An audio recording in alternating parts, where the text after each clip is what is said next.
అందరికీ స్వాగతం. Emmanuel to self. నిన్న మనం వాస్తవం ఏమిటి, దాన్ని బట్టి నీ పర్సెప్షన్ ఏమిటి గురించి తెలుసుకున్నాం.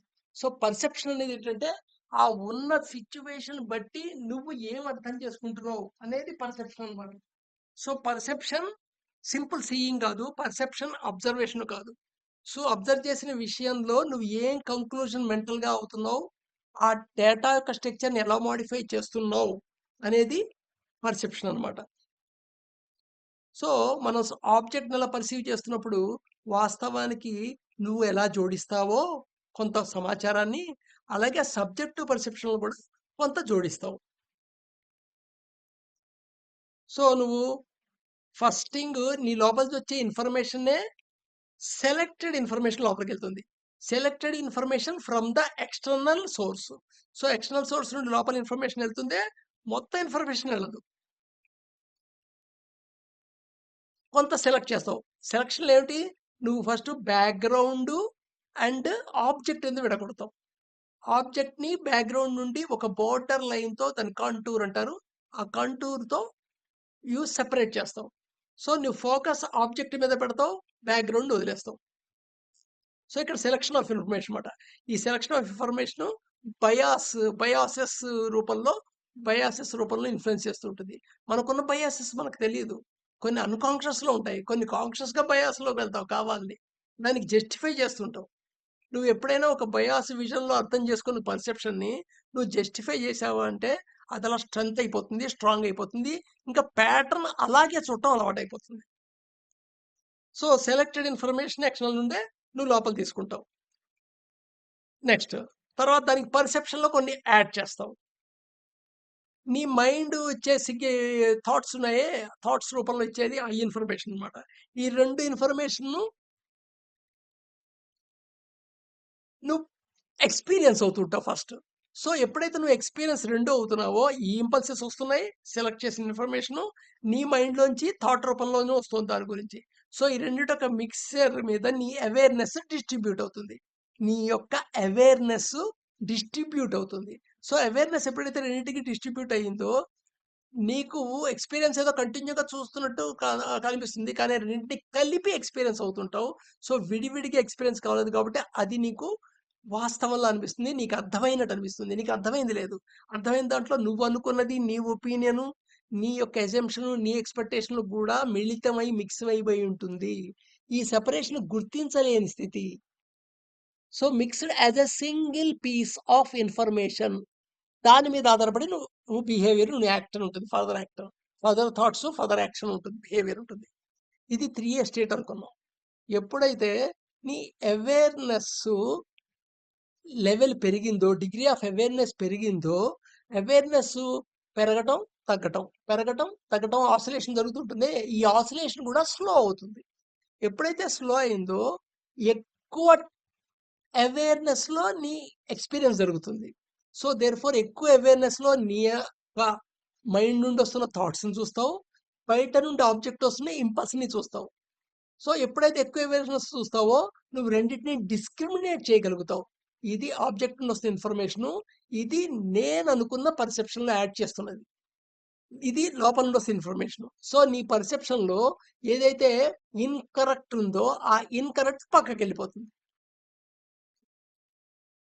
So identify them separately but justify as a truth అంటే యాక్ట్. అయితే ఈ డిస్క్రిమినేట్ అయినంత మాత్రం నీ ప్రవర్తన మారిపోతుందని చెప్పలేను నేను. ఎందుకంటే అక్కడ నువ్వు జస్టిఫై చేయడానికి ట్రై చేస్తావు. ఇది ఇలా ఉంది కాబట్టి ఇలా అన్నాను అని జస్టిఫై చేసుకుంటావు కదా. ఈ జస్టిఫై చేయటం, లేబుల్ చేయటం, మెమరీ మీద బేస్ చేసి అది నెక్స్ట్ స్టేజ్ అనమాట. బట్ కానీ ఇక్కడ నీకు కొంచెం పర్సెప్షన్ అవేర్నెస్ పెరగడం వల్ల ఆ తేడా వచ్చింది. నెక్స్ట్ ఈ రెండింటిని సెపరేట్గా ఐడెంటిఫై చేస్తావు. ఇంకా నీకు అవేర్నెస్ లెవెల్ పెరిగితే, అవేర్నెస్ లెవెల్ ఇంకా పెరిగితే 3B స్టేట్ అంటాం దీన్ని. అవేర్నెస్ లెవెల్ ఇంకా పెరిగితే నువ్వు క్లియర్గా ఐడెంటిఫై చేస్తావు. ఇది నేను కలుపుతున్న పులిహార, ఇది నేను కలుపుతున్న పంచదార కాఫీలో అన్నట్టుగా. సో దేర్ ఫోర్ ఆ రెండు అదర్ కన్సర్న్ అందుకని రెండింటిని కన్సర్న్ చూసుకుంటూ అలా యాక్ట్ చేస్తాం. నెక్స్ట్ క్లియర్గా ఐడెంటిఫై చేస్తావు అపార్ట్నెస్ అండ్ కన్సిడర్ ఈచ్, ఒక్కొక్క దాన్ని ఈచ్ చేస్తావు అండ్ యాక్ట్ చేస్తావు. సో నీ ప్రవర్తన ఏంటంటే రియాక్ట్‌నెస్ నుండి రెస్పాండ్‌నెసెస్‌కి మారుతుందనమాట. సో ఇక్కడ ఇంపార్టెంట్ ఏంటంటే అవేర్‌నెస్ లెవెల్ పెరించటం. డిగ్రీ ఆఫ్ అవేర్‌నెస్ పెరగటం. డిగ్రీ ఆఫ్ అవేర్‌నెస్ ఎప్పుడు పెరుగుతుంది? ఈ అవేర్‌నెస్ రిఫైనింగ్ ఎక్సర్సైజ్ చేయాలి. సెన్సిటివిటీ పెంచుకోవడానికి. సేమ్ టైమ్ ప్రిలిమినరీ ఎక్సర్సైజ్ చేయాలి. వాటిలో మాస్టరీ చేసిన తర్వాత అవేర్‌నెస్ అడ్వాన్స్డ్ ఎక్సర్సైజ్ చేయాలి. ఇలా మాస్టరీ చేసి అవేర్‌నెస్ పెంచుకోవాలి. అట్ ద సేమ్ టైము మరి ఆసిలేషన్ పీరియడ్ తగ్గించడానికి ఎలాగా? నువ్వు అవేర్‌నెస్ పెంచుకోవటానికి వాడుతున్న మెకానిజంలు నువ్వు స్లోగా చేయగలిగే పనులు ఎంత స్లో కుదిరితే అంత స్లోగా చెయ్యి. అవేర్‌నెస్ పెంచడంతో పాటు అక్కడ ఆసిలేషన్ కూడా తగ్గుతుంది. నువ్వు ఆదరబాదరగా ఫాస్ట్‌గా చేస్తున్నా, ఎఫిషియెంట్‌గా చేయాలని తొందరపాటుగా చేస్తున్నా, అప్పుడు మటుకు అవేర్‌నెస్ సైకిల్స్ పెరుగుతాయి. అవేర్‌నెస్ పెరగడం, తగ్గడం, తగ్గడం, తగ్గడం. ఇది ఫ్రీక్వెన్సీ పెరుగుతుందనమాట. కానీ నువ్వు స్లోగా చేస్తుంటే అవేర్‌నెస్ సైకిల్స్ తగ్గుతాయి. ఇది రెండోది. సో, అందుకని సాధ్యమైనంత వరకు స్లోగా చెయ్యి. కుదిరిన పనులని. అంటే నీకు స్లోగా చేయటం వల్ల అక్కడ నష్టం అయిపోతున్నది స్లోగా చేయమని నేను అనట్లేదు. కానీ చాలా పనులు స్లోగా చేయగలిగితే నీకు నష్టం లేకుండా చేయగలిగేవి ఉన్నాయి. ఆదరబాదరగా చేయకుండా. అవి సెలెక్ట్ చేసుకో, అవి చేస్తుండు. ఇది నెక్స్ట్. తర్వాత నంబర్ ఆఫ్ థాట్స్ ఒక సెకండ్‌లో, ఒక పల్స్‌లో ఎన్ని థాట్స్ వస్తాయనేది ఎలా తగ్గిస్తాం? ఎందుకంటే థాట్స్ అనేవి ఇన్వాలంటరీగా వస్తాయి, వాలంటరీగా వస్తాయి. నువ్వు కావాలని ఆలోచించొచ్చు. నువ్వు కావాలని కాకపోయినా ఆలోచనలు వస్తూనే ఉంటాయి. సో, దేర్‌ఫోర్ ఇలాగా ఇన్వాలంటరీగా, వాలంటరీగా 2 రకాలుగా నువ్వు చేయగలిగే పనులన్నీ ఇంచుమించు మన మెదడులో సేమ్ సెంటరు దాన్ని కంట్రోల్ చేస్తూ ఉంటుంది. సో, మనకు శ్వాసని దానికి లింక్ పెట్టుకుంటాం అనమాట. డైరెక్ట్‌గా థాట్ నువ్వు అలా చేయలేవు కాబట్టి, శ్వాస కూడా నీకు అలాంటిదే. నువ్వు కావాలంటే పీల్చుకోగలవు. లేదా నువ్వు అసలు నీకు ఇన్వాలంటరీగా నీ ప్రమేయం లేకుండా కూడా గాలి లోపలికెళ్ళి వచ్చేస్తుంటుంది.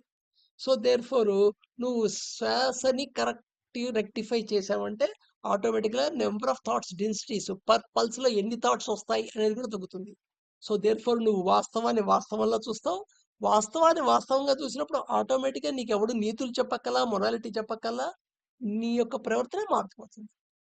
అదనమాట. ఇది ఎదురుగుండా వాడికి చెప్పడానికి కాదు. మనం మన మన మన స్టేట్ ఏమిటి? ఎలా మారుతోంది? ఎలా వస్తోందని మనకి అబ్జర్వ్ చేసుకోవడం అనేది ఇంపార్టెంట్ ఇక్కడ.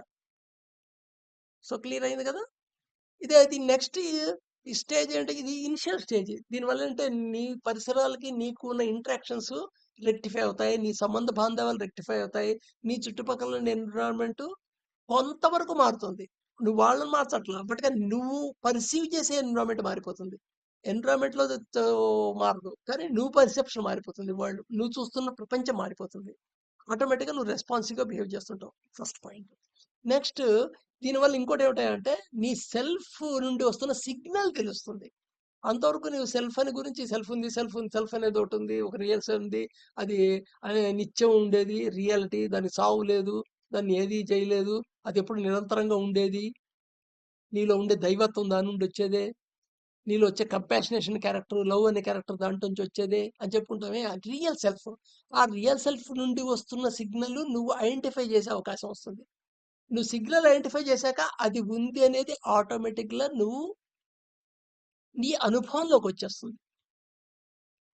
అప్పటి వరకు అది ఉందా లేదా అనేది డౌట్. సో, ఈ అనుభవం తెచ్చుకొని దాన్ని ఉంది అని తెలుసుకొని నువ్వు ప్రొసీడ్ అవ్వటం వేరు. అదనమాట. So, right. ఇంకా నెక్స్ట్ దీనివల్ల ఇంకో అడ్వాంటేజ్ ఏంటి అంటే సపోజ్ ఏదైనా ప్రాబ్లమ్ ఉందంటే నువ్వు 3 స్టేట్‌కి వచ్చినట్టయితే ఆ ఇష్యూని మైండ్ యొక్క సెక్షన్ 1ని క్లోజ్ చేసి సెక్షన్ 2కి పంపించి అక్కడి నుండి సొల్యూషన్ తీసుకొని మళ్ళా సెక్షన్ 1 ద్వారా థాట్ రూపంలో అండ్ యాక్షన్ రూపంలో నువ్వు ఎగ్జిక్యూట్ చేయొచ్చు.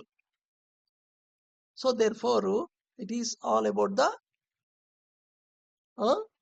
అవేర్‌నెస్ ఇంక్రీజింగ్ అప్పుడు ఫంక్షనాలిటీలో వచ్చే టోటల్ మార్పులు.